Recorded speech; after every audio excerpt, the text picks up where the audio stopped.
bokap gue di penjara, ya gue nanya, selama ini kerjanya apa, Pak? Papa bandar narkoba, dan papa nggak mau kamu jadi kayak papa. Pokoknya 2012 gue ketemu, bokap gue masih mafia banget, rambutnya masih oranye dan lain-lain. 2013 bokap gue tuh udah ngubah dandanan, mulai ada jenggot, mulai udah rambut nggak diwarnain, mulai sholat, mulai jidatnya udah sampai hitam, sujud terus katanya, begitu-gitulah. Narkoba sampai kapanpun nggak akan pernah hilang di Indonesia nih. Sekuat-kuatnya presiden sekalipun presiden mau tetap, narkoba pasti akan tetap beredar di negara ini. Gue belum pernah menemukan artikel tentang pemusnahan barang narkobanya Freddy Budiman. Dengan melihat adanya kasus yang kemarin, barang bukti dari 40 kilo dijual lagi 5 kilo sama oknum, kan gue jadi bertanya, tuh 1,2 juta pil ekstasi tuh kemana tuh? Dengar-dengar katanya sebenarnya Freddy Budiman ini masih hidup dan masih menjalankan kerajaan bisnisnya sampai sekarang. Semakin besar katanya. Ya, assalamualaikum warahmatullahi wabarakatuh, teman-teman semua. Balik lagi bersama gue Vasco Rusemi di Macan Idealis. Nah, hari ini teman-teman gue kehadiran seorang kawan, Fikri Budiman. Jadi beliau ini adalah anak dari almarhum Freddy Budiman. Halo Bang, salam kenal. Aduh, gue pengen banget gali dari beliau tentang apa ya? Ya, seluk-beluk permasalahan yang ada di negeri inilah sebenarnya. Sebagai anak dari seorang, bisa dibilang bandar terbesar narkoba di Indonesia pada saat itu. Atau sekarang lu terusin apa enggak? Nah, ini banyak lah, ntar gue mungkin mau ngobrol banyak sama Fikri dari yang mungkin dari yang terlihat dan tidak terlihat. Jadi Fik, sekarang lu sibuk apa Fik? Gue sekarang tuh lagi ngebangun satu media Bang, media anak muda lah, media Gen Z. Jadi namanya komisi.co lah. Jadi lagi main di media-media juga sih Bang, karena mungkin secara background gue kebanyakan nyari duitnya di media-media gitu. Lagi ngebangun YouTube gue juga, gue punya channel pribadi juga. Rata-rata di media sih kerja gue tuh. Memang lu dari dulu memang hobi di media atau? Dari gue kuliah, gue sih anaknya bisnis banget lah. Pengennya tuh bisnis. Dari awal gue lulus, gue tuh magangnya di media, kerja. Setelah lulus gue sempat kerja juga di TV. Akhirnya muncul di YouTube, akhirnya gue bikin YouTube gue sendiri, sampai sekarang akhirnya punya media sendiri. Akhirnya nggak jauh-jauh dari entertain sih jadinya. Oke. Nah bro, gue sebenarnya bukan lebih gini, gue mau ngebahas yang mungkin nggak, kalau bahas soal bokap udah banyak yang bahas. Tapi gue mau ngebahas dari seorang Fikrinya sebenarnya. Fikrinya yang lahir dari, ya bisa dibilang mafia besar lah pada saat itu ya, mafia besar ya. Pasti ada, maksud gue, apa yang lo dapat untuk, apa yang lo dapat saat lo menjadi anaknya seorang mafia besar itu? Minimal pola pikir seperti apa yang lo dapat di situ bro? Lo ngerti maksud gue ya? Bukan material ya? Yes. Lo ngerti gak? Ngerti Bang. Yang pasti gue dapat adalah mental dan pola pikir kalau menurut gue Bang. Mental, mungkin kita pasti bisa lihat dari yang apa yang bokap gue lakuin, mentalnya gue ngerasa gue dapat banget tuh pelajaran mental dari bokap gue dari kecil. Karena bokap gue itu galak banget, galak, tegas. Bukan tipikal orang yang suka menye-menye, bukan papa yang suka ngajak jalan-jalan lah tipikalnya. Jadi ngedidiknya tuh keras banget dan akhirnya ke bawah sampai sekarang. Tanggung jawabnya harus seperti apa, mental sih Bang, lebih mental yang. Mental ya? Mental kayaknya gue bisa bilang hal nomor satu yang gue dapat dari bokap gue. Tapi lu intens bro sama bokap ketemu? Gue intens banget. Saat bokap masih berkuasanya itu? Masih, karena anak bokap gue tuh 4. Dan yang tahu perjalanan bokap gue tuh hanya gue aja gitu. Mungkin karena gue anak cowok pertama kali Bang ya. Jadi lu tuh tahu bokap itu dulu bandar narkoba besar? Tahunya itu tahun 2013 pertama kali. Oke. Itu gue pertama kali tahu tahun 2013, itu pun tahunya nggak dari bokap, tahunya dari TV. Karena di media lah yang akhirnya ngasih tahu kasus bokap gue ketangkep, viral di mana-mana, nama bokap gue muncul di publik. Pertama kali gue tahu dari TV, itu pun cukup dramatis tuh kalau misalnya diceritain. Pertama kali gue tahu karena ceritanya gue lagi kumpul-kumpul keluarga, lagi makan-makan keluarga, tiba-tiba TV di atas meja tempat gue makan tuh ngebisiarin tentang bokap gue. Itu pertama kali gue tahu di Surabaya. Ya. Nah di situ bro, lo merasakan kehidupan mewah pada saat itu? Ngerasain banget bang, karena tapi gue ngerasain kehidupan. Sebentar, gue potong. Maksud gue gini loh, pendidikan mental seperti apa yang lo dapat di saat lo dapat dengan segala macam kemewahan? Ya, gue ngerasain kemewahan itu, tapi gue tidak merasakan dari bokap gue. Atau mungkin bokap gue secara di belakangnya emang mengalirkan duit ke keluarga gue, karena gue nggak tinggal sama bokap gue setelah gue dari Bangka Belitung. Jadi gue tuh tinggal sama bokap gue terakhir tuh di Bangka Belitung. Setelah itu gue pindah ke Jakarta, itu kelas 5 SD. Gue tuh tinggal sama kakaknya bokap gue, tante lah jatuhnya. Nah, tante ini memang pembisnis yang cukup besar di Jakarta karena punya bisnis garment konveksi yang megang banyak brand internasional gitu. Jadi secara ekonomi gue ngerasa memang sangat berkecukupan pada saat itu. Tapi nggak pernah terfikirkan apakah ini uang dari bokap gue, tapi karena yang gue tahu tante gue memang ngerintis bisnisnya dari nol. Bokap atau kakak? Kakak bokap. Okay. Kakak bokap gue ini, tante gue memang ngerintis bisnisnya dari nol gitu. Okay. Memang orang kaya juga lah kasarnya seperti itu. Nah kalau misalnya bicara secara dari semua yang gue mungkin berkecukupan, mental ini gue dapat dari hal-hal kecil sih bang. Maksudnya dari gue ketika gue berani bertindak, gue harus berani bertanggung jawab. Terus karena gue mungkin dari kecil gue nggak tinggal sama ibu kandung, bahkan gue baru tahu ibu kandung gue kan umur 17 tahun, baru pertama kali tuh ngeliat wajahnya, dengar suaranya tuh umur 17 tahun pertama kali. Ya mungkin mental itu tuh yang bikin gue ngerasa kuat, karena gue hidup sendiri kan bang, gitu. Jadi lu baru ngerasain ketemu ibu kandung umur 17 tahun? 17 tahun dari lahir, karena gue lahir di Bandung. 4 orang anak itu? Enggak, istrinya bokap gue 5.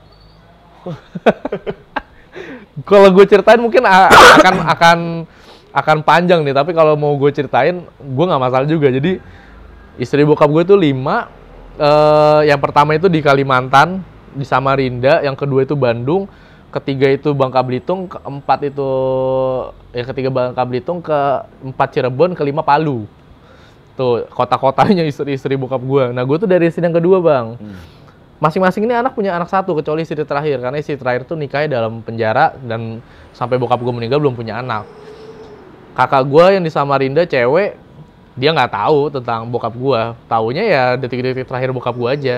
Nah gue nih yang di Bandung, anak cowok pertama. Jadi pas gue lahir tahun 99 di Bandung, baru umur 2 bulan bokap gue itu lagi siang-siang dibawa paksa bang sama orang, oknum. Tapi gue nggak bisa bilang apakah ini bandar, atau ini polisi, atau temen bokap gue. Pokoknya bokap gue tuh langsung diciduk, dibawa paksa dari kasar ya. Kasar. Nyokap gue tuh sampai ya tahun berapa itu? 99. Karena gue baru umur 2 bulan kalau kata nyokap gue. Akhirnya bokap gue hilang lah. Setelah itu dibawa paksa, dibawa naikin mobil, bokap gue hilang. 2 bulan kemudian bokap gue ngehubungin nyokap gue, bilang kalau bokap gue ada di Surabaya. Di mana Surabaya itu kampung bokap gue. Bokap gue orang Surabaya lah gitu. Nah, di 2 bulan itu bokap gue nyuruh anak-anak buahnya buat ngambil gue dari nyokap gue pas gue umur 2 bulan. Akhirnya gue dibawa paksa lah. Nyokap nggak mau tadi? Nyokap nggak mau, tapi katanya udah ini dipinjem bentar kok, nanti dibalikin gitu loh, kayak mau dibawa ke rumah nenek.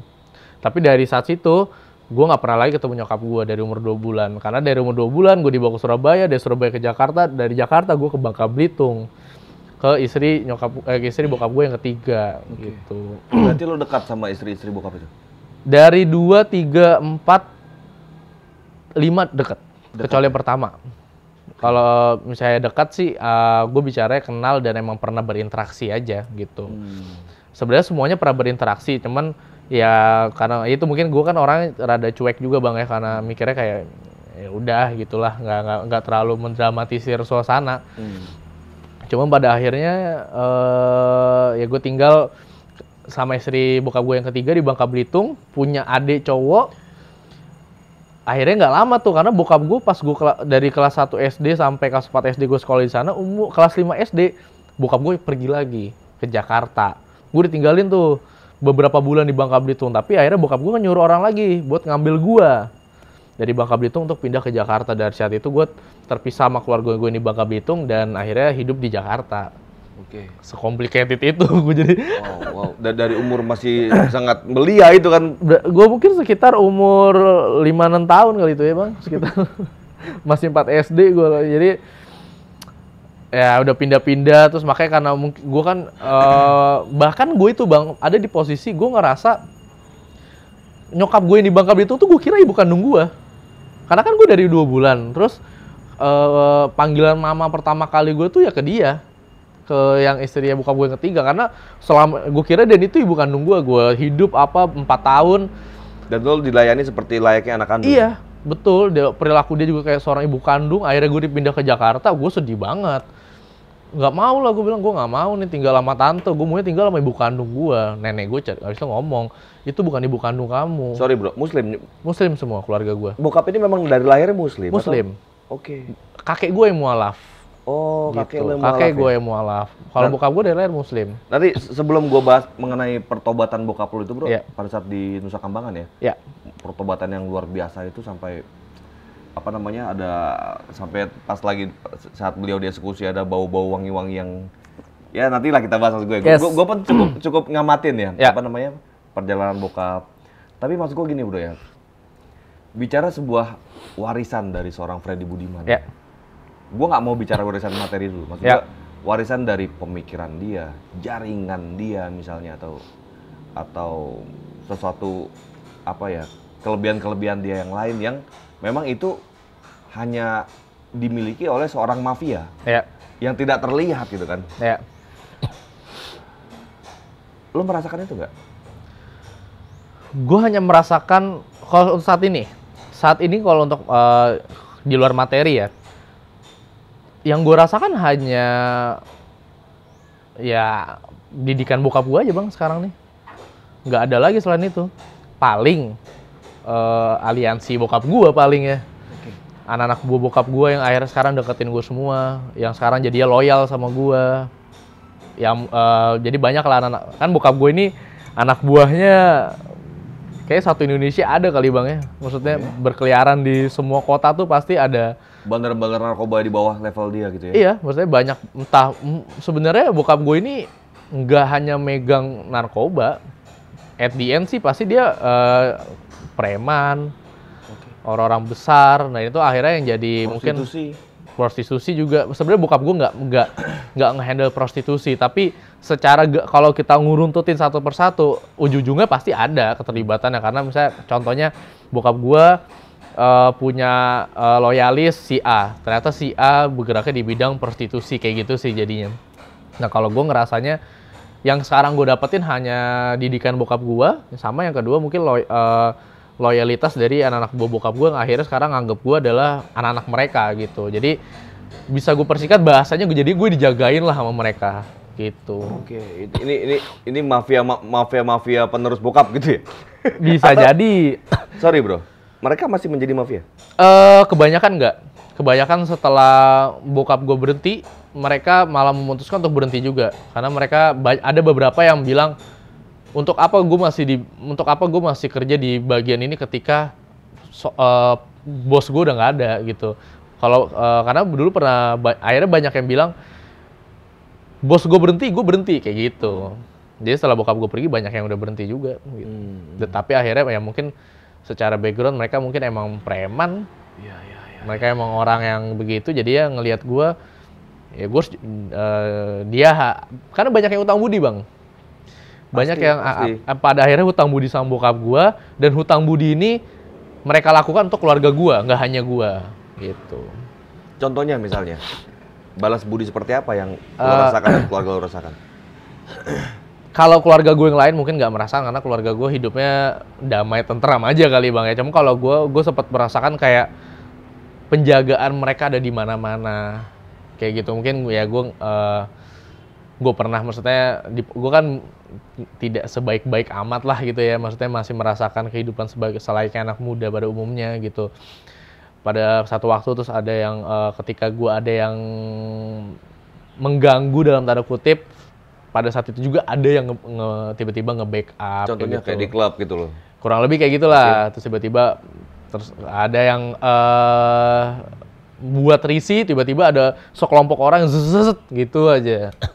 Dan pas udah selesai semuanya baru dia ngomong, ini saya ini sebenarnya loyalis kamu sekarang, gitu-gitu. Dulu akhirnya diceritain dulu saya sama papa kamu di Cipinang, bla bla bla bla bla kayak gitu.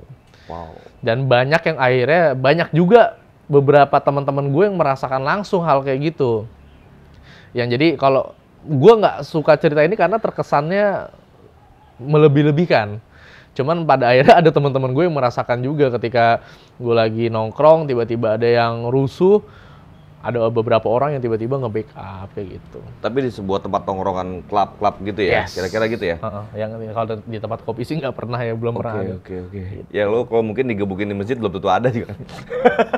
Bener juga sih. Jadi lo kalau mau aman ya di masjid ya? Bener banget. Iya kan? Iya. Nah terus gini bro ya, akhirnya menurut lo nih ya, asumsi lo di saat lo umur 14 tahun, lo sering bolak-balik ke, bisa dibilang lo yang melayani dari sisi keluarga ya, ke bokap ya, bolak-balik dari penjara ke rumah. Sebelum bokap tertangkap itu bro, dan akhirnya lo mendapat sebuah analisa utuh seperti apa gaya pikir dia, cara dia memimpin, cara dia ngerapikan sesuatu lah gitu-gitu ya. Lo melihat nggak bro, ada sebuah keterkaitan, sebuah apa ya, mungkin bisa dibilang jaringan oligarki yang kompleks di situ. Dari pihak mana ke mana nih bang? Ya apapun itu misalnya. Kalau gue pribadi sih nggak begitu memahami apa yang bokap gue lakuin sih bang. Gue tuh nggak pernah nanya, dan kalaupun gue nanya hanya bokap gue tuh ngasih gambaran-gambaran kasarnya aja gitu. Itu maksud gue. Jadi apa namanya, dari cara bokap berpikir, cara bokap bicara kan, kita kan bisa menganalisa ya bro ya. Kita ngeliat, oh ini ya, oh begini ya. Nggak harus dia ngajarin, Fik, lu jongkok, nggak harus begitu, kan gitu bro.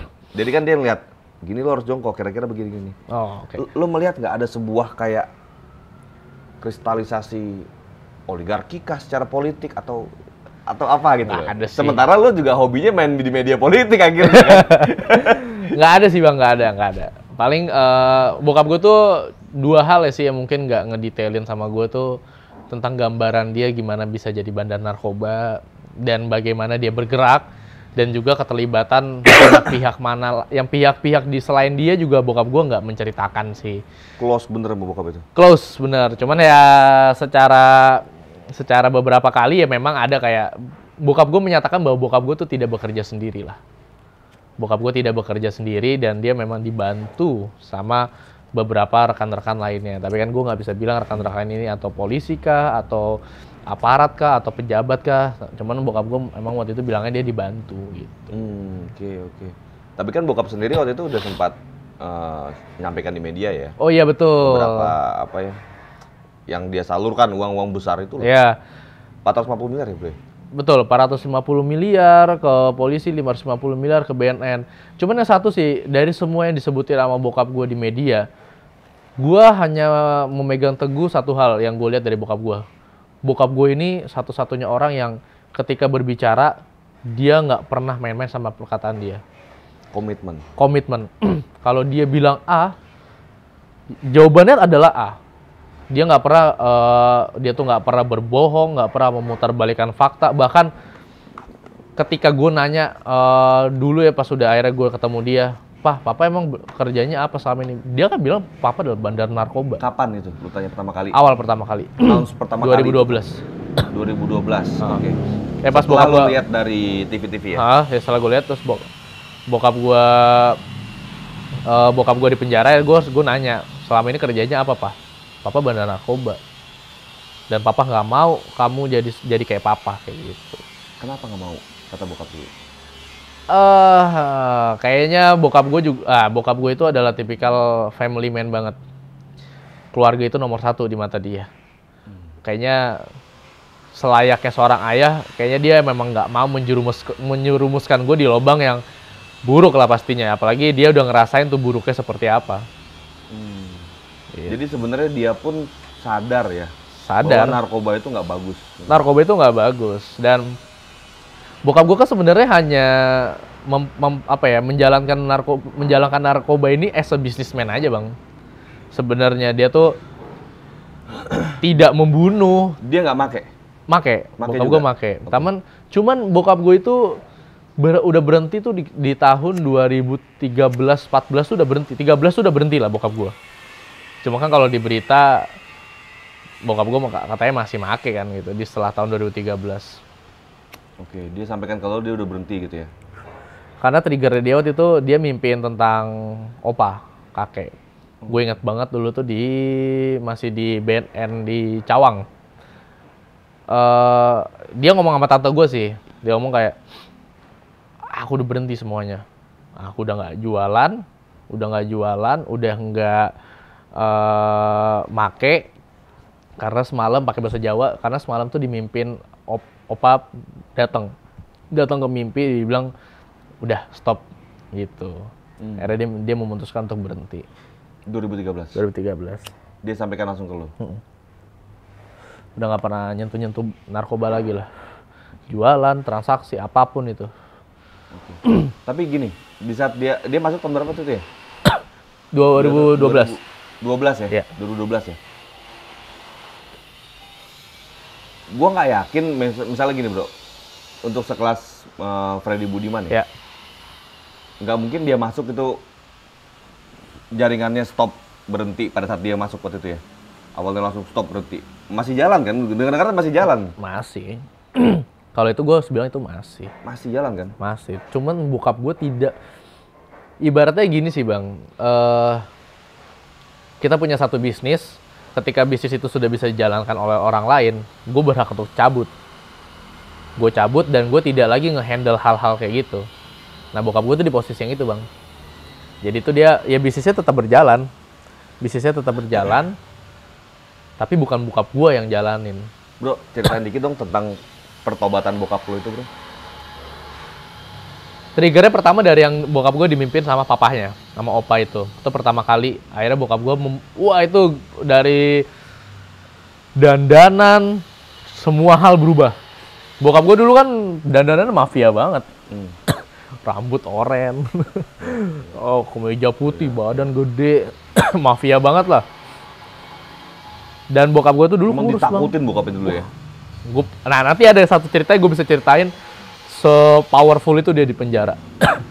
Bokap gue tuh taubatnya karena trigger itu, akhirnya dia memutuskan untuk hijrah sampai berhenti ngerokok. Sampai rokok pun berhenti? Rokok 2013. Okay. Pokoknya 2012 gue ketemu bokap gue masih mafia banget, rambutnya masih oranye dan lain-lain. 2013 bokap gue tuh udah ngubah dandanan. Udah berubah semua. Mulai ada jenggot, mulai udah rambut nggak diwarnain, mulai sholat, mulai jidatnya udah sampai hitam, sujud terus katanya, begitu-gitulah. Sampai semua dan sampai minta waktu itu, tolong beliin ini dong papa, baju gamis, sarung, gue beli bang yang banyak waktu itu. Buat dia sholat, Al-Quran dia minta. Bokap gue tuh nggak fasih Al-Quran awalnya, tapi dia belajar di dalam lapas. Dia belajar full di dalam lapas, belajar sama satu ustadz kayak gitu-gitu. Karena dia ketemu satu ustadz itu? Ketemu, akhirnya dia mau belajar Al-Quran, akhirnya dia baca terus Al-Quran. Ustadz yang juga narapidana atau ustadz luar lapas? Ustadz, gue nggak tahu tuh, kalau kayaknya harusnya memang ustadz yang di situ. Tapi kan ada juga narapidana yang memang mungkin agamanya kuat juga kali bang, mungkin dia saling belajar di dalam lapas gitu. Oke, itu Nusa Kambangan? Belum, itu masih di Salemba. Salemba ya? Dan akhirnya yang gue dengar yang benar-benar pertobatan totalnya itu gimana tuh? Sebenarnya dari situ udah total bang, udah total. Cuman mungkin yang beredar di berita kan tentang hatam yang 7 kali itu kan, yang sering beredar. Dan akhirnya ada dua pihak, orang yang mengapresiasi apa yang bokap gue lakuin, dan ada yang netizen brengsek aja menurut gue, yang kayak dia malah mempertanyakan mana bisa 7 kali hatam gitu. Coba kalau gue pribadi, mana bisa 7 kali hatam dalam sehari. Okay. Gitu, sehari. Terus dibilang ya gue sih jujur ya, gue pribadi percaya nggak percaya, intinya bokap gue baca Al-Quran setiap hari gitu. Apapun yang bokap gue kemana-mana megang Al-Quran, mau dia hatam atau enggak, baca Al-Quran aja gue sih udah bisa nunjukin kalau itu memang bokap gue udah tobat gitu. Dari 2013 dia kemana-mana pegang Quran? Pegang Al-Quran, makan tuh harus baca doa, yang doanya tuh bener-bener doa ya, nggak yang cuma bismillah doang ya, seperti itu. Oke. Lu dapat pelajaran nggak dari situ bro? Lu kan awal terus tuh, tiap hari bolak-balik gitu kan? Dapat bang. Dulu gue sempet di posisi yang kayak marah sama Tuhan kan. Gue sempet di posisi yang kayak, hidup gue nih begini banget ya. Dari sekian banyak manusia di dunia ini, kenapa gue nih yang ada di posisi ini? Di posisi nggak pernah ketemu nyokap, di posisi yang nggak pernah tinggal ngerasain. Gue nggak pernah tuh ngerasain makan keluarga, ibu kandung, bapak kandung, makan bertiga, ngobrol, nggak pernah tuh. Kayak di biskuit kongguan gitu. Nggak ada tuh kayak gitu. Ya pernahnya justru kayak di bisnis kongguan, nggak ada bapaknya malah kan. Gitu. Jadi gue pernah di posisi yang selalu seperti itu. Jadi kayak, kalau gue ngerasa, gue sempat marah kayak, itu gue mempertanyakan kan ke Tuhan kan. Cuma setelah gue melihat dari sekian banyak manusia bla bla bla bla, setelah apa yang bokap gue lakuin, bokap gue cuma bilang, papa seperti ini tuh udah jalannya Tuhan, udah jalan Allah. Mau kayak gimana pun inilah takdirnya Allah. Nah dari situ tuh gue jadi mempelajari bahwa ya apapun yang kita lakukan di dunia ini tuh udah ada jalannya lah gitu. Malah jadi gue belajar tentang agama juga dari bokap gue. Bokap gue tuh sering ngasih surat bang, zikir. Kalau di muslim tuh zikir gitu-gitu. Zikir apa aja yang dikasih sama dia? Ya zikir-zikir pada umumnya sih, cuman kalau ya bokap gue nulis sendiri di kertas dirobek, ini buat kamu gitu. Ada suratnya pernah gue baca, sebenarnya selalu gue bawa kemana-mana, cuman terakhir tuh suratnya ini karena sering gue bawa, gue taruh dompet, udah mulai robek-robek tuh, jadi akhirnya gue simpen, cuman sempat gue bacain di Instagram gue, gitu isi suratnya, pesan-pesan bokap gue sampai akhirnya ada zikirnya. Gitu. Itu sebenarnya maksud gue gini, kita kan nggak harus jadi pemakai narkoba untuk mendapatkan sebuah nilai positif dari mantan pemakai dan apa bandar yang bertaubat gitu kan bro ya. Ini yang buat gue apa ya? Justru malah pengalaman luar biasa yang lu dapetin di situ dari seorang anak bandar narkoba terbesar di Indonesia. Tapi lu merasakan kemewahan nggak bro? Saat bokap masih aktif menjadi bandar narkoba. Ya gue ngerasain. Kemewahan seperti apa misalnya? Lo dikawal dengan banyak ajudan-ajudan bokap gitu. Secara materi keluarga gue cukup banget. Gue selalu sekolah. Kakek dulu memang orang berada. Ya, cuman itu. Emang dari kakek gue tuh kakek gue udah berada. Main narkoba juga enggak? Enggak. Oke. Mulai narkoba tuh mulai dari generasi bapak, dari papa aja. Kalau dari opa tuh dulu perkapalan lah, Surabaya. Udah perkapalan di Surabaya tahun 80 70-an, 60 mah udah pasti ger banget itu di tahun itu. Rumah gue tuh di Kerembangan, daerah dekat Tanjung Perak. Punya kapal opa dulu. Punya kapal. Terus memang secara keluarga gue di Surabaya bisa dibilang di daerah situ ya mungkin rumah paling gede kayak gitu-gitu, emang dari kakek. Dari bokap gue pun akhirnya kan bokap gue pun merasakan kemewahan dari kakek juga kan. Terus juga makanya ada artikel yang bilang Freddy Budiman ini start dari copet katanya. Dari seorang pencopet karena kemiskinan bla bla tuh nggak ada begitu. Emang bokap gue memang keluarga yang berkecukupan dari kakek tuh gitu. Nah setelah bokap gue jadi bandar, mungkin awalnya dari pemakai kali ya, karena lingkungan kampung gue di Surabaya cukup bermasalah lah lingkungannya. Kanan kiri tuh orang-orang yang sering kalau masuk penjara dan lain-lain. Nah kalau misalnya dibilang kemewahan pasti gue ngerasain bang. Dan yang paling gue rasain mungkin ya sekolah gue selalu di sekolah yang bagus-bagus. Terus juga belum pernah merasakan kekurangan lah kalau gue pribadi. Sekolah di mana bro? Dulu gue di Bakti Mulia 400. BM 400. Okay. Sekolah, pokoknya sekolah swasta. SMA gue asrama, gitu-gitulah. Okay. Lo kuliah di? Telkom Bandung. STT Telkom? STT Telkom, gitu.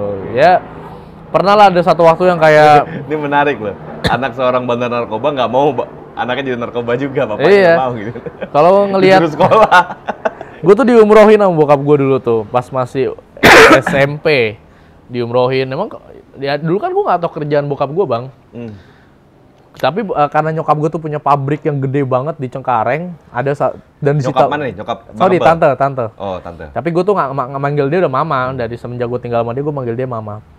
Nah, tante gue ini punya pabrik gede banget di Cengkareng yang akhirnya disita juga sama polisi, sempat disita karena katanya terlibat kasus bokap gue. Padahal waktu itu hanya sebenarnya nggak ada sangkut pautnya secara surat tuh nggak ada sama sekali keterkaitan dengan bokap gue, tapi akhirnya disangkut pautin lah gitu. Ada aliran uang gitu. Padahal mah sebenarnya nggak ada. Terus punya pabrik besar. Pas gue diumrohin ya, gue bingung sih ngeliat bokap gue pas gue dikasih duit jajan tuh. Bokap gue ngeluarin koper. Kopernya tuh bukan tas koper yang tentengan, emang koper yang diderek. Dibuka duit, nih. Rupiah? Nih. Udah real. Oh. ada real, ada dolar, nih pegang-pegang gitu. Dari situ gue nanya bokap gue ini kerja apa gitu. Cuman di saat itu gue nggak nanya langsung, ya udahlah gue orangnya nggak mau tahu juga gitu. Kayak gitu. Dan bokap gue tuh rajin ngumrohin orang juga dulu tuh. Gue nggak yakin lu nggak pengen tahu karakter orang. Gue yakin lu orang yang termasuk orang yang kepo. Karena lu ujungnya terjun di dunia media juga, bro. Kepo sih, pasti kepo bang. Cuman karena gue kan dididiknya gue takut sama papa. Oh. Dari dulu bokap gue tuh sama bokap gue tuh takut. Galak banget dia. Jadi nanya-nanya hal-hal yang sensitif tuh takut gitu. Jadi gue mempertanyakan di otak gue aja. Ini bokap gue kerja apa ya? Karena yang gue tahu di Bangka Belitung, kan gue tinggal di Bangka Belitung kan. Bangka Belitung adalah kota terdekat gue sama bokap gue. Gue tinggal bareng 4 tahun. Dekat banget lah. Selayaknya seorang ayah tuh makan bareng apa dan lain sama bokap gue. Tapi fasilitas wow. Fasilitasnya cukup lah di sana. Cukup atau wow? Ya kalau ya gue sih ngerasa cukup aja bang. Oke, contohnya cukup. Mobil di situ apa bokap? Ya mobil itu Ford Ranger, terus mobil-mobil pokoknya mobil-mobilnya cukup lah, Innova dan lain-lain sih. Berarti nggak terlalu ditampakkan kemewahannya. Enggak, ya? Keluarga gue nggak ada yang nunjukin kemewahan banget sih bang. Dari dulu gue ngerasanya ya. Iya. Terus sorry. Nah di Bangka Belitung ini bokap gue kerjanya adalah counter HP. Counter HP sama optik. Optik sampai sekarang masih ada. Namanya Budi Optikal di Bandung. Oke. Nah, bokap gue tuh kerja, counter itu counter di Ramayana, bang. Kayak... Buat apa? Gue juga nggak tahu, bang. Dulu kamuflase, menurut lo? Masa kamuflase sekecil itu? Ini counter yang... Ya, sama ini syuting juga gedean. Buat apa, bro? Maksud gue... Cuman itu kesibukan bokap gue tuh dulu di Bangka Belitung itu. Tiap hari ngurusin counter HP sama kacamata. Sementara duitnya berlimpah itu sebenarnya kan? Nah, dan lo belum tahu waktu itu kan? Nggak tahu ya, duitnya berlimpah, gue nggak tahu. Yang penting gue berkecukupan aja hidup gue di sana. Nggak pernah ada kesulitan. Ya. Tapi bokap mana-mana bawa beceng? Kagak lah. Nggak? Kagak sih. Ada yang kawal? Kawal ada, kalau kawal. Cuma selalu bilang itu teman-temannya. Kawal tuh minimal 5 orang, bang. Oh gitu? Jaga HP 5 orang ya? Jaga kontak telepon berangkat 5 orang gitu ya? Bokap gue tuh selalu di mobil tuh pasti full. 5 orang, 6 orang. Cuma selalu bilang temen-temennya, gue tuh selalu nganggap mereka om gue. Om, ini om kamu ya, ini om kamu dididiknya begitu. Sampai akhirnya waktu itu, akhirnya gue di Jakarta pun, bokap gue nggak pernah sendiri, pasti 5 orang gitu-gitu. Ya ini menarik pas waktu di Bubble, jadi beliau tuh kalau berangkat, jaga handphone, jaga konter handphone kecil. Iya. 5 orang? 5 orang, tapi, bang, konternya kecil banget, bang. Iya. Yang 2 kali 2 gitu lah kira-kira ya? Iya. Bener-bener kecil banget itu konter, ukuran kamar mandi aja gitu. Kecil banget konter, cuma 1 etalase, 1 orang yang jaga. Bokap gua kadang ke situ cuma duduk, jalan lagi. Cuman emang diurus sama dia di jalan. Optiknya gede memang. Dulu di Bangka Belitung belum ada tuh namanya optik gede. Kayak optik yang sekarang udah di mall-mall tuh belum ada dia. Nah, jadi dulu memang kalau optiknya, gua mengakui optiknya omsetnya gede. Karena kita menguasai pasar di Bangka Belitung waktu itu sampai sekarang. Nah cuman ya counternya sih masih nggak make sense sih kalau di gua ya. Cuman ya gitu ternyata ya. Itu bareng bersamaan Bang. Ya kesibukan bokap gua di sana di Bangka Belitung tuh itu 2 bisnis itu aja. Sampai akhirnya dia pindah lagi ke Jakarta gitu. Oke. Bro, bener nggak bro? Waktu itu yang sempat gua denger itu masalah yang bicara tuh dokter forensiknya ya. Jadi beliau itu bicara mengenai ini apa? Eksekusi mati bokap. Ya. Setelah beliau meninggal ditembak tanpa tutup kepala ya. Ya. Dan terciumlah wangi-wangi yang kata dia nggak pernah dicium di dunia ini gitu. Kalau gue kalau pada saat eksekusi itu kan malam bang. Malam terus pokoknya jam 1 ke atas hari Jumat tuh jam 1 pagian. Gue tuh setelah perpisahan sama bokap gue tuh diarahin ke satu perbatasan antara kota Cilacap dan Nusa Kambangan di pelabuhan gitu tuh. Gue ditaruh tuh di satu ruangan itu. Satu ruangan ini isinya keluarga-keluarga yang menunggu eksekusi mati keluarganya. Udah tahu itu mau eksekusi mati. Iya. Nah, ada beberapa hal yang lucu sih menurut gue. Pertama, orang yang harusnya dieksekusi itu belasan. Setahu gue 11 orang, 11 atau 12 orang. Tapi yang dieksekusi itu hanya 4 orang setahu gue. Nah, kejanggalannya itu Karena gue merasakan bang, pas gue di Nusa Kambangan, gue tuh duduk nih bokap gue di sini. Semua itu keluarga banyak banget. Ini keluarga orang-orang yang mau dieksekusi. Lebih dari 10 orang itu orang yang mau dieksekusi katanya. Tapi pada saat hari H, ternyata hanya 4 orang. Katanya mereka semua akhirnya pada lolos. Nggak dieksekusi? Nggak dieksekusi. Yang tadinya mau dieksekusi? Yang tadi mau dieksekusi. Pada akhirnya kan cuma 4 orang kan yang dieksekusi mati. Mungkin gue bisa di cross check di media, gue takut salah ngomong juga. Tapi yang gue tahu hanya 4 orang pada akhirnya. Nah, keluarga gue ditaruh di situ. Ya gue dengan kehancuran yang gue rasain ya pada saat itu, gue cuma bisa ngerokok doang di pinggir laut.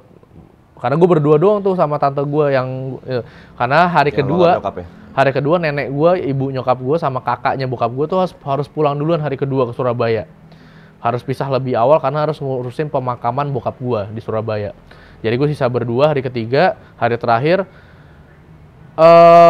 gue nggak tahu tuh bokap gue dieksekusi kapan, karena gue nunggu lama banget dari jam 9 malam sampai jam 1 pagi. Udah resah aja tuh keliling, bingung ngapain, keluarga pada nelpon, keluarga yang nggak ada di situ ada nyemangatin apa, temen gue nggak ada yang tahu satupun. Tiba-tiba hujan deras bang, dan Cilacap mati lampu, yang kedua badai. Nah tiba-tiba badai hujan gede, tapi hujan gedenya tuh nggak lama, hanya 5 menit kali bang. Dar hujan gede itu ada tenda, jadi ini ruangan depannya tuh tenda kawinan yang kayak tenda biru gitu, tendanya terbang bang, kursi-kursi plastik itu terbang semua, sampai orang-orang tuh wajib masuk ke dalam. Laut tuh kenceng, kapal goyang semua. Nah pada saat itu setelah badainya selesai, baru gue ditelepon, papa udah nggak ada. Nah kalau gue menceritakannya itu, bokap gue pas gue akhirnya tahu, bokap gue tuh minta orang pertama yang dieksekusi. Harusnya dia bukan orang yang pertama, tapi bokap gue bilang, saya dong yang pertama. Bokap gue menawarkan diri untuk dieksekusi, untuk yang jadi yang pertama. Itu yang pertama. Yang kedua, bokap gue bilang, jangan tutup mata. Saya pengen menghadapi apa yang saya lakuin. Saya pengen bertanggung jawab. Jadi pas mau ditutup, dia nggak mau ditutup. Dia mau dibuka aja matanya. Dan dia minta, harusnya kan ngadep ke sana. Dia minta ngadepnya ke kiblat. Ayo, silakan eksekusi saya. Saya nggak mau ditutup matanya gitu. Oke. Sampai kalau misalnya bicara yang dicium-cium wangi dan lain, kalau gue jujur sih gue nggak mencium bau-bau itu gitu. Cuman kalau badai gue ngelihat dengan mata kepala gue sendiri kalau memang itu terjadi badai. Dan entah kenapa akhirnya gue berasumsi bahwa ya badai itu adalah waktu yang menunjukkan bahwa bokap gue lagi dieksekusi. Gitu. Di situ ya? Di situ. Karena setelah badai itu selesai, gue langsung ditelepon. Papa udah nggak ada gitu, sama orang yang ada di sana, salah satu ustadz yang awal bokap gua. Nah, maksud gua gini, lo kan bisa, lo mungkin mendengar cerita di luar dari cerita apa yang beredar dari media mengenai bau wangi-wangian itu.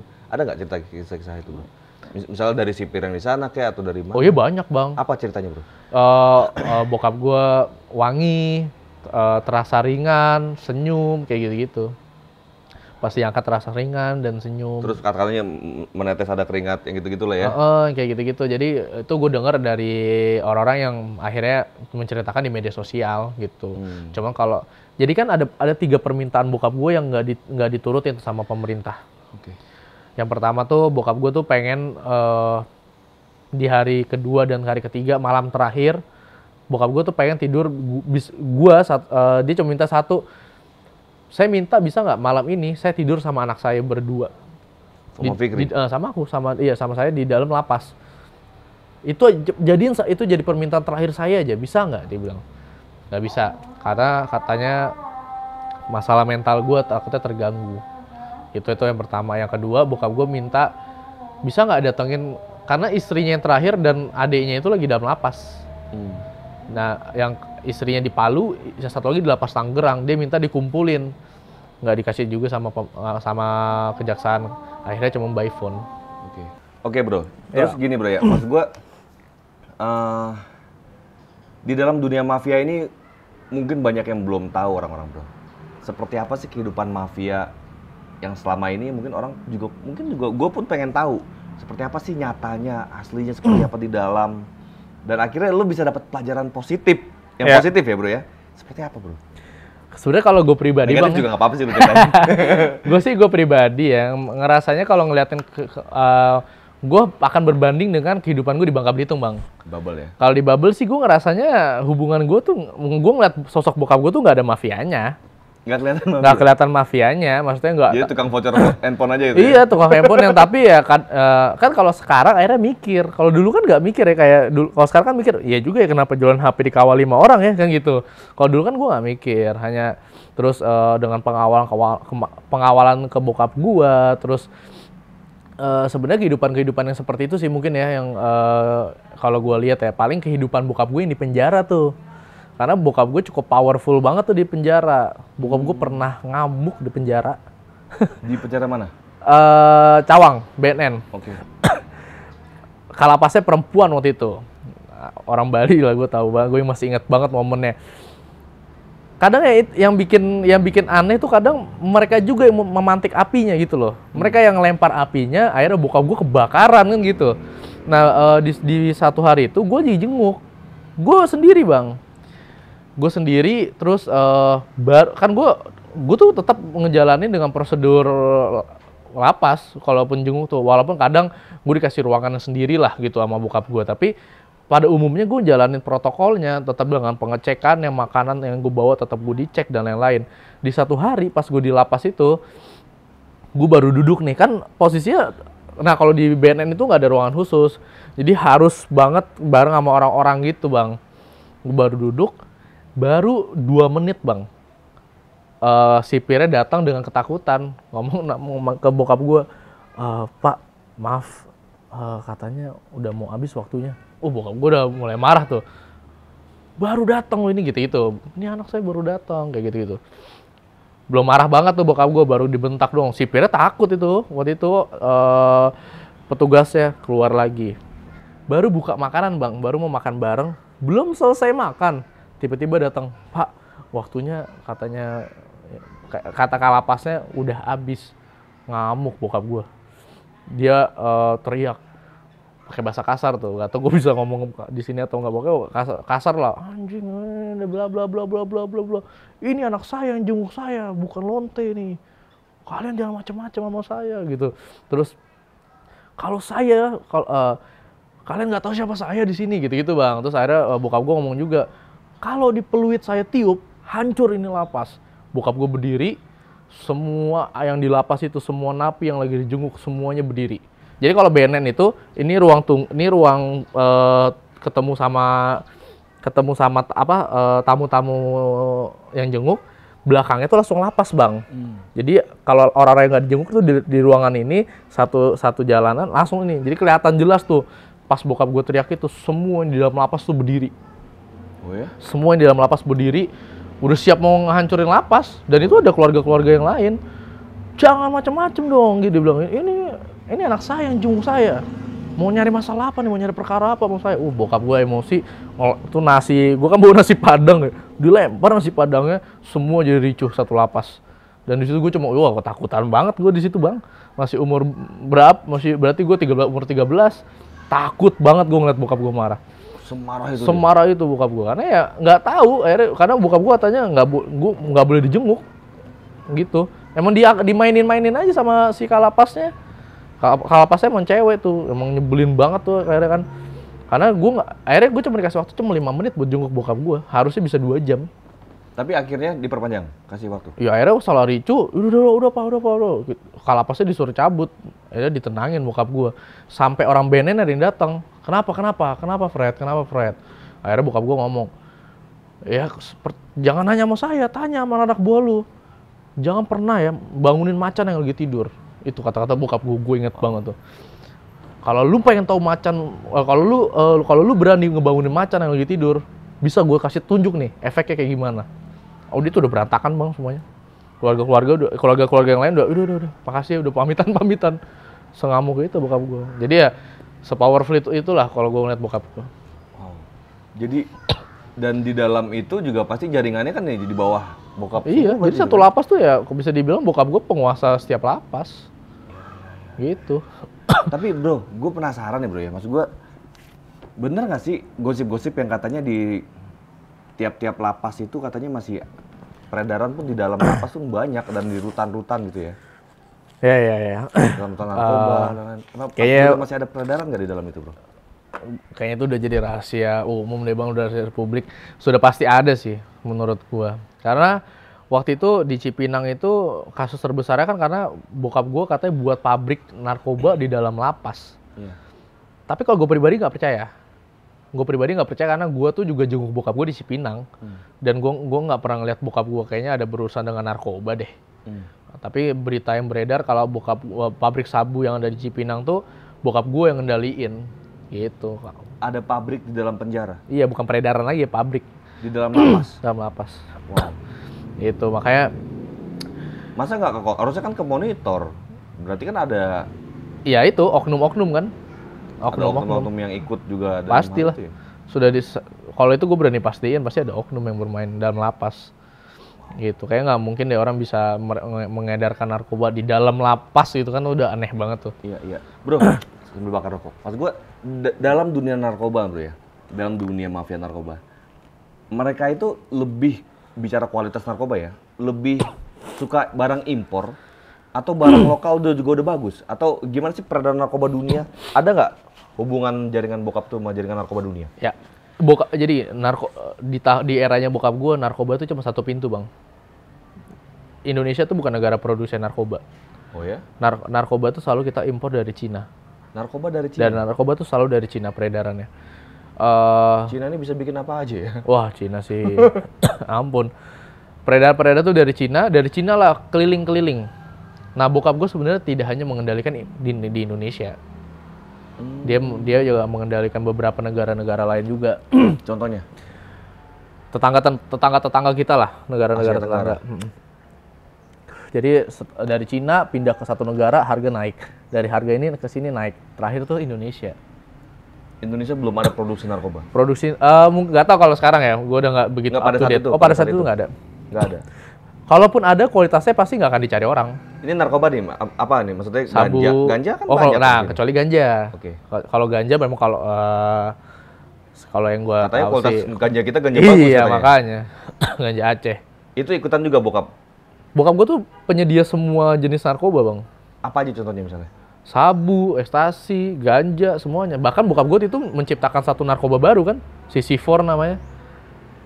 Bokap gue tuh kasus terbesarnya karena nyiptain jenis narkoba baru, si CC4 namanya itu. Nanti artikelnya ada. CC4 itu ya? Yang ditempelin. Berarti jaringan bokap ini mendunia ya? Mendunia, gitu. Sebagai supplier atau sebagai kaki tangannya? Kaki tangan. Kaki tangannya bos narkoba dunia? Di Cina. Orang Cina itu mafianya? Sampai ke Eropa segala? Iya. Sampai bosnya Cina tuh sempat marah sama bokap gue. Oh ya? Karena bokap gue kan megang kan. Kan kok bisa ini ketangkep, dia bilang. Itu ada bokap gue pernah ngomong itu juga. Ya bokap gue bilang padahal saya udah korporatif nih gitu. Itu gini maksud gue. Ini sensitif kalau bicara narkoba ini karena mafianya mafia yang kelasnya agak beda nih. Salah dikit keluar dikit nih. Offset nih. Tapi maksud gue gini men ya, bicara bisnis narkoba yang peredarannya dunia nih. Jadi mereka ini punya semacam kayak pemetaan boardnya Asia Tenggara, board Eropa. Pasti bang. Ada seperti itu pasti. Ya? Dan di Asia Tenggara itu Freddy Budiman udah. Udah. Jagoan itu. Ya makanya kan tiap negara pasti ada jagoannya. Bokap gue negara Indonesia pasti gitu. Ya gue nggak bisa membanggakan juga ya. Karena nih bukan pemain bola ya bokap gue. Iya. Kalau pemain terbaik Indo bola masih keren gitu, narkoba rada susah juga membanggakan itu. Nah di dunia mafia itu kan gini bro. Biasanya katanya ya dengar-dengar layak sama kayak apa namanya? Ini bicara pertumbuhan ya. Layaknya kayak pejuang mati 1 tumbuh 1000 gitu kan. Iya. Bener nggak gitu? Pasti bang. Narkoba sampai kapanpun nggak akan pernah hilang di Indonesia nih. Nggak akan pernah hilang. Nggak akan pernah hilang. Ini gue berani nih gue sebutin. Sekuat-kuatnya presiden sekalipun pun mau tetap narkoba pasti akan tetap beredar di negara ini. Nggak akan pernah hilang. Nggak akan pernah hilang. Setangan siapapun presidennya? Iya, menurut gue. Why? Karena narkoba ini bukan hal yang sulit dicari menurut gue. Sampai saat ini pun menurut gue ya. Semua orang sebenarnya gue pengen ngasih kalimat ini ketika nanti di closing. Menurut gue salah satu cara membersihkan narkoba adalah membersihkan dulu orang-orang yang bertugas untuk membersihkan narkoba. Karena ketika orang-orang yang harusnya bertugas untuk membersihkan narkoba masih terlibat di dalam narkoba, negara ini nggak akan bisa hilang narkobanya. Barang-barang yang disita aja sekarang masih bisa dijual kok. Kan gitu. Yang baru-baru ini ya? Iya. Jadi menurut gue ya, bokap gue tuh kasus terbesar kan karena ngeimpor 1,2 juta pil ekstasi. Wow. Satu pil ekstasi aja mungkin harganya impor ya? Impor dari Cina. Dan itu baru ketangkap sekali. Tapi gue jujur ya, sampai sekarang nih, gue belum pernah menemukan artikel tentang pemusnahan barang narkobanya Freddy Budiman. Kalaupun ada, waktu itu pernah ada satu video, bokap gue menyaksikan penguburan barang narkoba. Di situ bokap gue ngamuk tuh di media, dia mukulin wartawan. Ada videonya di YouTube. Dia mukulin wartawan sama temennya satu. Nah cuman gue nggak pernah lihat adanya artikel, ya mungkin gue nggak up to date kali ya, atau mungkin gue belum pernah lihat, atau mungkin media pernah nge-up tapi gue nggak tahu. Tapi gue nggak pernah lihat tuh barang yang 1,2 juta itu beneran dimusnahkan atau enggak. Oh ya. Gitu. Dan kalaupun itu memang, ya kan kalau gue kan masyarakat biasa bang, dengan melihat adanya kasus yang kemarin barang bukti dari 40 kilo dijual lagi 5 kilo sama oknum, kan gue jadi bertanya tuh 1,2 juta pil ekstasi tuh kemana tuh? Itu karena kalau dijual lagi, wah uangnya bisa ngebangun negara itu. Iya. Kalau satu bijinya aja berapa sih harganya? Ekstasi itu indeks sama kan? Anggaplah 200, 300 sampai 400 bang. Kali aja 2 juta, kali 1,2 juta pil. Kan gitu. Jadi sebenarnya duit berlimpah bokap itu bro ya? Bokap gue berlimpah. Dan lu nggak merasakan secara utuh sebenarnya? Setelah bokap gue meninggal, gue nggak pernah lagi merasakan adanya uang dari bokap gue. Ya kalau dulu kan gue pasti ngerasain ya, karena bokap gue dia juga sebagai selaki seorang ayah, ketemu gue pasti ngasih duit gitu loh. Dan lu sekali kasih duit bokap tuh berapa dulu bro? Pasti jutaan. Jutaannya berapa nih kira-kira? Sekali datang kasih duit? Ya around 5 sampai 10 lah sekali itu. Buat kan, anak SMP tuh ya? Cuman kan iya benar juga sih, buat anak SMP gede banget itu. Cuman kan gue nggak pernah, ya masa ya gue ngapain bang ketika gue kasih duit sama bokap gue, masa aduh jangan pak itu duit narkoba, nggak mungkin dong. Gue segitunya pasti gue terima aja. Tapi lu pernah coba juga narkoba? Gue nggak pernah. Kenapa? Ya didikan dari bokap gue juga. Didikan bokap lo? Didikan bokap gue juga. Bahkan seorang bandar narkoba nggak mau anaknya makan narkoba gitu? Pernah ngomong gini, papa cuma nitip pesan satu, kamu boleh ngerokok, kamu kalau mau nyoba alkohol boleh, kalau kamu mau pacaran boleh, tapi satu aja, jangan pernah nyentuh narkoba. Jangan kan nyentuh, ngelihat aja kamu nggak boleh. Nah dari situ tuh gue selalu berpendapat kayak oke, gue nggak, kayaknya udah deh, gue nggak mau terjerumus di lubang yang sama bokap gue. Sekalipun nggak pernah coba? Nggak pernah bang. Ya. Ini memang gue kayak gini ya, apa? Sorry ya bro, maksud gue bicara kalau anak belok ini, anak nggak bisa disalahin. Yang disalahin kadang kita nyalain orang tuanya gitu kan. Di saat orang tua mendoktrin, jangan narkoba, kena memang bro. Kayak ke gue sendiri sekalipun ya, bokap gue tuh selalu ngomong, jangan sentuh narkoba, gitu kan. Gue bahkan ngelihat narkoba gue takut. Gue takut karena gue mungkin takut apa ya? Gue ini gampang kecanduan gitu ya dari hal sesuatu yang mungkin menarik. Gue lihat, wah ini kayak orang enak banget kayak begini. Dan gue lebih baik gue menghindari hal yang cabut deh gitu kan. Enggak deh, gue daripada gue karena kalau gue udah kena pasti udah kena sekali akan panjang tuh. Panjang urusannya udah. Betul. Kan? Dan itu hal yang jadi doktrin kita di kepala ya, karena orang tua bilang begitu. Bahkan dari anak seorang bandar narkoba besar di Indonesia, di Asia Tenggara malah ya. Iya bang, makanya kalau udah bicara menguasai narkoba Asia Tenggara, tandanya udah menguasai dunia itu namanya ceritanya. Penduduk banyak di sini kan tuh. Berarti pasar besar dong. Kan orang-orang sekarang membandingkan bokap gue itu adalah Pablo Escobar Indonesia. Pablo Escobar Indonesia. Dan ada juga yang berpendapat Pablo Escobar mah pasarnya kecil. Nah, satu itu yang kedua. Ada juga yang berpendapat kayak gini, Pablo Escobar nggak bisa itu disandingin sama Pablo Escobar lebih baik. Bener, gue setuju. Tapi Pablo Escobar di zaman apa? Di zaman dulu belum ada CCTV, teknologi belum canggih. Nah, bokap gue tuh di kala teknologi udah canggih, yang aparat udah ribet lah gitu. Iya. Jadi gue bukan membanggakan bokap gue lebih dari Pablo Escobar, tapi kalau orang-orang yang menganggap bokap gue nggak sebesar Pablo, harus dipikirin dulu karena ya itu faktornya Pablo nggak di zaman ini. Ya dan gini loh, pasar bokap ini kan pasar Asia Tenggara bro, yang penduduknya kan besar betul kan? Bisa berapa bagian dunia penduduknya nih istilahnya kan? Ya, ini kan jadi menarik ya. Iya. Tapi yang jadi menarik adalah ada apa ya, bisa dibilang ada semacam kayak konspirasi yang bilang, tadi lu bilang narkoba tidak akan pernah bisa hilang. Tapi toh akhirnya bokap ketangkep juga gitu loh bro. Iya. Apakah karena ada permainan juga di dalam internal mafianya bokap itu di atas itu atau gimana? Oh kalau internal mafia sih nggak mungkin ada. Nggak mungkin, solid mereka? Solid. Sesama mafia itu kayaknya, mafia itu berpegang teguh. Semua mafia sih, nggak hanya narkoba. Yang namanya orang bermain di belakang tuh harus nggak boleh ada di circle mereka lah, sering gitu.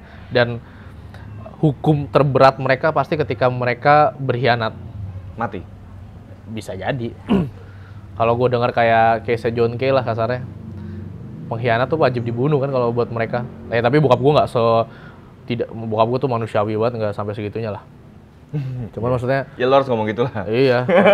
Mengeri juga, entah kesannya bokap gue juga gitu-gitu lagi. Cuman kan kalau gue dengar kan pengkhianat tuh sangat anti lah. Kalau menurut gue ya bokap gue nggak dicurangin sesama bandar sih. Iya. Gue nggak tahu masih apa. Asumsi lu bokap tuh mulai terjun dunia narkoba tahun berapa mulai bro? Mungkin dari sekolah kali bang. Bokap gue tuh lah tahun berapa? Bokap gue 77 kan. Feeling gue tahun 80-an tahun 90-an bokap gue masih udah kecemplung di narkoba. Sebagai pemakai ya pasti ya. Pemakai? Maksudnya sebagai bandar besar itu? Iya. Kira-kira ada cerita-cerita nggak mulai dari kapan? Oh nggak. Pasti ya menurut gue sebenarnya karena lingkungan orang Surabaya. Mungkin karena tinggal di daerah perbatasan, dekat pelabuhan, mungkin dapat akses. Dan pasti bokap gue merintis kok. Bokap gue nggak ada aliran, nggak ada sejarahnya silsilah keluarga yang punya dari bandar gitu. Jadi karena menurut gue, kecuali misalnya gini bang, kalau gue jadi bandar narkoba nih, mungkin orang udah nggak kaget karena gue punya value dari bokap gue gitu. Tapi kalau bokap gue kan enggak gitu. Jadi kalau gue ngerasa mungkin dari tahun 2002 dari pemakai, lingkungannya buruk, tiba-tiba dapat akses aja. Tahun 2000-an lah menurut gue, tahun 90-an. Ini pelajaran nih yang perlu juga kita petik nih bro ya. Jadi maksud gue, sebagai seorang bandar narkoba, ternyata juga tidak bisa menurunkan bisnisnya kepada anaknya. Kan akhirnya anaknya itu kan nggak boleh pakai ini, nggak boleh. Tandanya kan ya nggak enak jadi bandar narkoba itu. Kita mau bisnis kan sebenarnya mau yang tenang-tenang. Betul. Toh bisnis gelap pun bisa diterusin sama anak gitu kan bro ya. Iya, bokap gue juga pengen kali bang, kayaknya dia, kalau gue ngeliat bokap gue itu menjalani bisnis. Sebentar bro, jadi ntar lo tanggapin gue deh misalnya. Jadi mau bisnis tenang, mau diterusin kepada anak, kerajaan bisnisnya gitu kan. Di saat kerajaan bisnis tidak bisa diteruskan kepada keturunan kita, ya tandanya kan buat apa gitu loh. Kita hidup juga paling berapa lama, nggak bisa turunin ke anak-anak kita gitu kan. Terus buat apa gitu loh. Cuma hanya buat kesenangan pribadi. Kesenangan juga nggak senang juga bro. Mindik-mindik hidupnya jadi sembunyi-sembunyi dan yang dunia-dunia begitu. Gimana pandangan? Tapi atau ada nggak, maksud gue ada nggak yang juga turun ke anak? Tapi nggak semua bandar memang berpikir kayak gitu pasti. Ada kartel pasti ada. Dari kakek, bapak, anak yang terlibat narkoba pasti ada. Ada itu. Pasti ada. Coba kan kalau bokap gue kan memilih untuk tidak. Karena makanya kalau gue lihat bokap gue tuh jadi bandar bukan atas keinginan dia sendiri. Kalau yang gue lihat ya, bokap gue jadi bandar karena gue sebagai anak sih bisa menilai feeling gue karena tuntutan tertentu aja. Yang mengharuskan bokap gue tuh. Tuntutan apa lu orang kaya bokap kok dulu? Anak pengusaha kapal? Iya kalau misalnya ancamannya keluarga kan kita nggak tahu bang. Maksudnya? Ya kalau misalnya lu tetap harus jadi bandar, kalau enggak anak lu gue sikat, mungkin. Yang itu makanya bokap gue tetap harus jadi bandar narkoba kan mungkin seperti itu.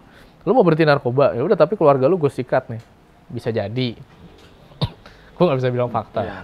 Karena memang ancaman terhadap keluarga itu lebih menakutkan dibanding ancaman terhadap diri kita sendiri. Iya benar banget. Kita kalau di sendiri, ayo kita mati deh sekalian. Mati kalau udah bicara anak diancam ini kan, ini gimana ya bro ya? Iya, makanya. Seberani-beraninya kita, sejagoan-jagoannya kita gitu kan. Kalau udah melibatkan orang lain kan, apalagi bokap gue anaknya 4. Masih ada, ibunya masih ada, kakak adik masih ada. Kalau emang ya mungkin ya gue bisa bilang mungkin kalau ancamannya seperti itu pasti bokap gue memilih, udah gue tetap menjalankan. Sampai akhirnya kan, bokap gue sempat mau ngebongkar siapa aja bla bla bla melalui Haris Azhar, Bang Haris Azhar. Habis itu kan Bang Haris juga mencoba, tapi akhirnya bokap gue tetap harus dieksekusi kan. Yang handle Bang Haris waktu itu? Bang Haris waktu itu dari Kontras. Gitu, makanya ya semua bisa terjadi lah kalau... Bang Haris tuh juga gokil tuh, nyalinya gokil. Wah dulu nyalinya gokil itu beliau tuh. Ya gue sempat ketemu Bang, sempat ngobrol-ngobrol tuh. Iya, di situ ya, Jakarta Timur ya? Iya benar, Jakarta Timur. Beliau pernah kesini juga kok. Di kantornya. Nah, apa namanya? Gini bro, ada gosip-gosip nih.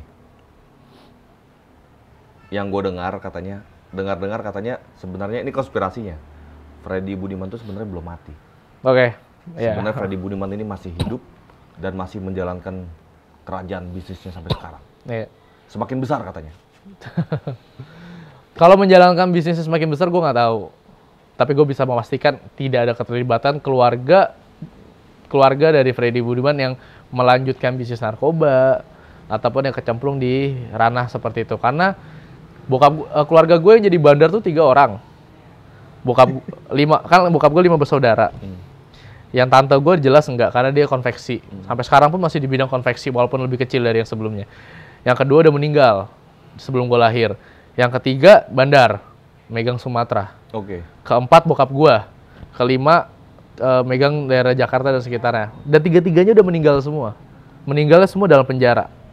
Yang terakhir yang om gue ketiga tuh tahun 2000. Mati semua? Oh, enggak. Sakit dua-duanya, yang ketiga dan kelima sakit. Lo ngelihat meninggalnya? Ngelihat. Om tante lo itu? Ngelihat karena masih jenguk kan. Ngelihat beliau tuh memang sakit. Sakit beneran sakit karena ya memang sakit.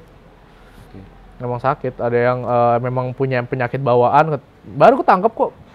Yang ketiga ini baru ketangkep tahun 2020 kemarin dan meninggalnya tahun 2020. 2021 meninggalnya berarti. Oh jadi belum ketahuan bandar tadinya, belum ketangkap jadi sebagai ya udah bandar. Keluar masuk sering keluar masuk Bang. Oke. Akhirnya... Cuman terakhirnya ketangkep 2020 itu. Dan ketangkepnya ada gue lagi. Ketangkepnya ada gue. Pas covid banget. Pas covid 2020 gue dari Bandung, kampus gue mewajibkan semua mahasiswanya buat pulang ke rumah masing-masing. Gue pulang ke Surabaya. Nggak lama gue Surabaya, om gue ketangkep. Dan ketangkep itu ada gue. Di situ gue melihat proses penangkapan om gue sendiri. Di mana tuh? Di rumah? Di rumah Surabaya. Lo lagi lagi sama om lo? Lagi sama om gue. Tiba-tiba kebetulan di rumah itu tinggal lagi gue berdua sama dia. Digerebek om lo? Digerebek. BNN? Bukan BNN sih, polisi. Oke. Polisi itu. Perlu gue ceritain tuh? Boleh bro.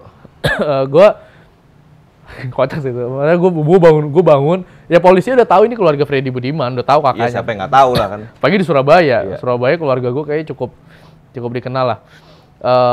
Di situ gue baru bangun Bang jam 8 lah baru bangun, baru lagi turun, lagi mau sarapan.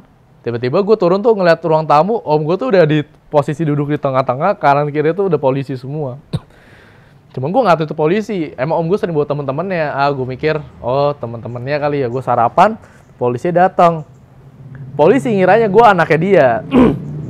Mas, saya izin untuk geledah ya. Saya dari kepolisian. Wah anjing, digerebek nih gue. Mungkin mikiran kayak gitu. Silakan pak. Masih ngerokok lah, masih nyantai. Gue kayak ngeliat hal-hal kayak gitu udah hal yang biasa sih kalau gue ngerasanya sih. Silakan pak. Geledah, akuarium, apa, dan lain-lain. Ke atas kamar tuh, kamar gue lantai 2 Bang. Kamar gue lantai 2, gue tuh kan didikan bokap gue tuh kalau bangun tidur harus ngerapin kamar lah sebelum keluar kamar. Udah gue rapiin lagi nih kamar kan. Pas gue lihat, aduh dia acak-acak ya. Terus polisinya manggil, Mas saya izin geledah ya, ini kamar siapa ya? Kamar saya Mas, boleh dong, Mas saya boleh kesini buat ngeliat katanya. Oh boleh. Dia acak-acak Pak kamar saya Pak. Wah, kasur tuh dibolak-balik, emosi dong maksudnya. Ya di satu sisi memang itu kewajiban mereka, di satu sisi Pak ini jangan diberantakin dong, kan saya bukan bandar nih, yang bandar kan om saya maksud saya, kenapa kamar saya juga diberantakin gini? Lah ya ini kesalahan papa kamu. Loh papa saya siapa sih bilang kan? Ya itu papa kamu bukan. Lah terus pas lagi ngomong sama polisi itu, satu polisinya ngelihat foto gue, bokap gue di kamar. Loh sampai ini makanya bahasa Jawa, Masnya ini anaknya ini Bos Freddy katanya. Bos Freddy.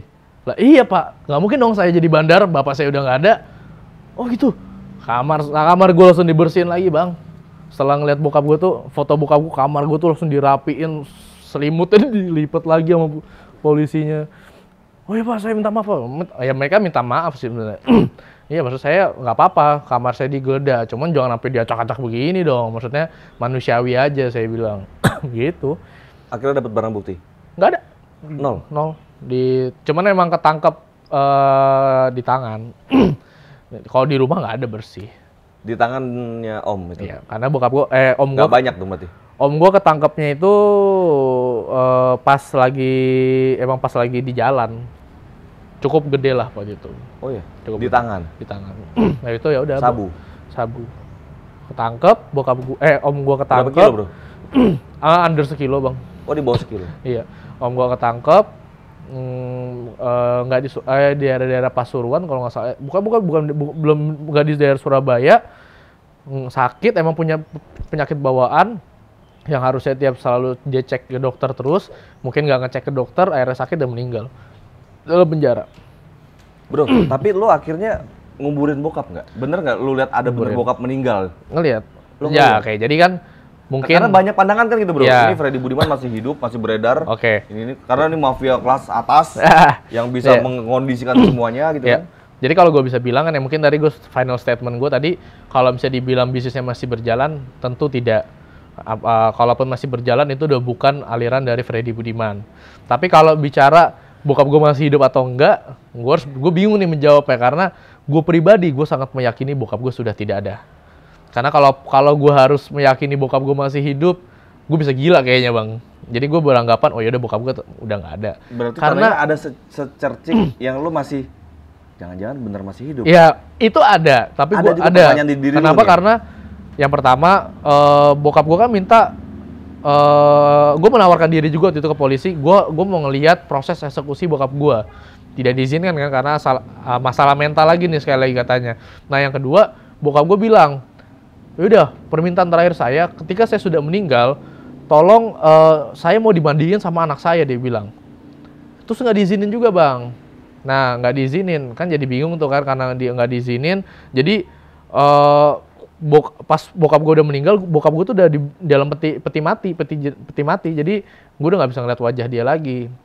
Sampai akhirnya di Surabaya disolatin, jenazahnya dikeluarin, dipindahin ke keranda jenazah, baru sudah tuh dibungkus pocong gitu ya. Dia dibungkus pocong. Ya? Iya kain kafan. Terus gue udah lihat tuh muka bokap gue. Ya gue yakin tuh bokap gue. Bener ada. Bener. Dan akhirnya gue yang nurunin. Sebentar, lu ngeliatnya pas di mana? Pas disolatin di rumah. Pas disolatin dibuka itu. Dibuka.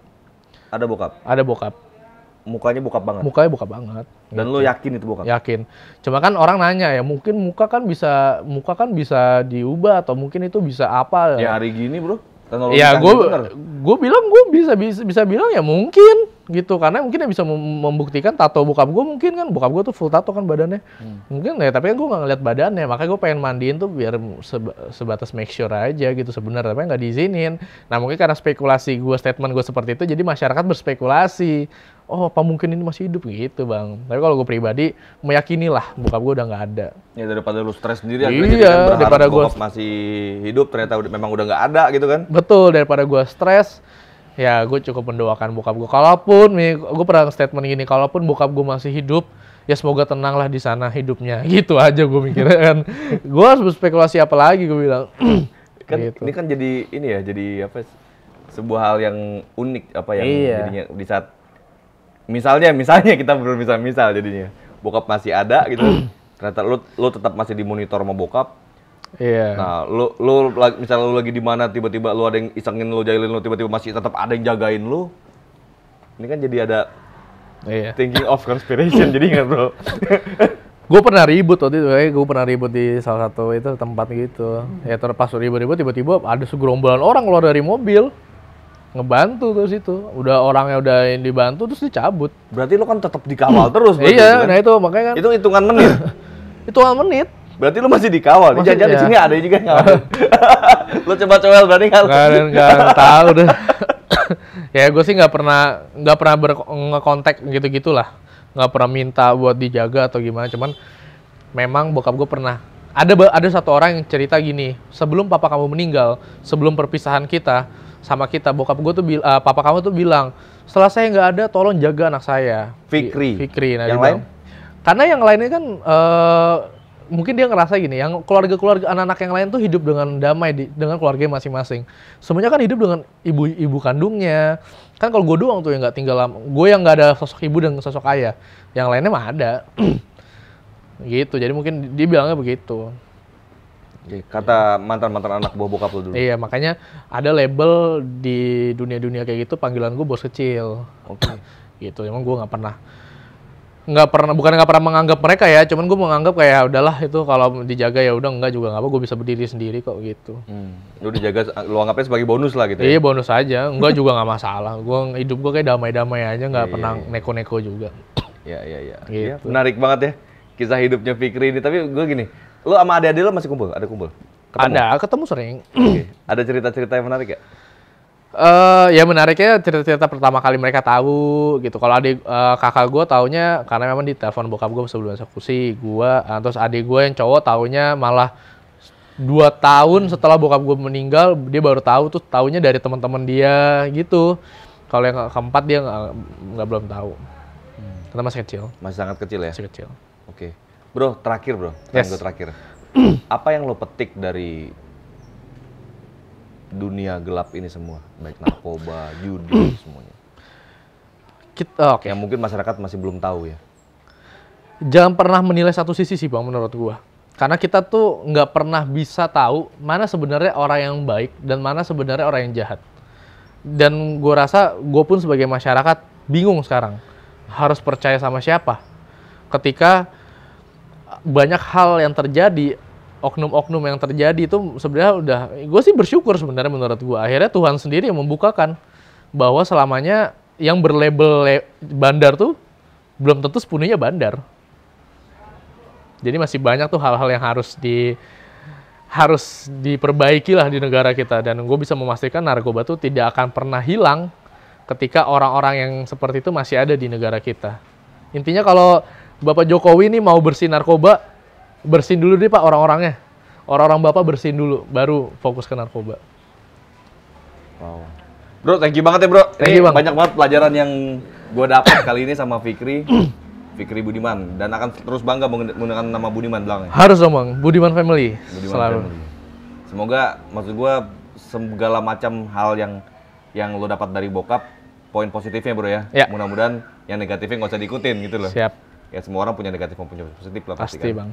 Negatifnya diminggirin, positifnya diambil, dan itu tadi yang gue tangkap dari lo, mental dari seorang Freddy Budiman yang akhirnya lo banyak belajar dari almarhum dan bisa lo terapin ke sekeliling lo, sekitar lo gitu kan. Karena buat gue di dunia mafia juga ada hal positif yang perlu kita petik pelajarannya di saat dia benar-benar punya ikatan dan komitmen yang sangat kuat dengan para sekitarnya. Kadang yang gue tangkap gitu, yang gue lihat kadang ini di dunia mafia. Gue ada kenal juga beberapa teman-teman yang cukup gitulah kira-kira ya.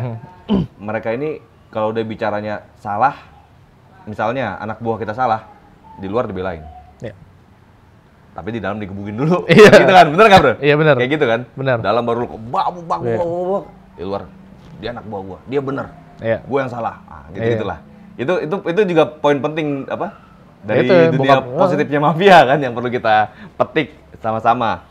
Nah teman-teman coba lo kalau memang ada mungkin ada informasi apa yang menarik, coba lo tulis di kolom komentar, kita diskusi juga apa hal yang perlu kita petik dari seorang Fikri Budiman dan almarhum ayahnya. Oke, assalamualaikum warahmatullahi wabarakatuh.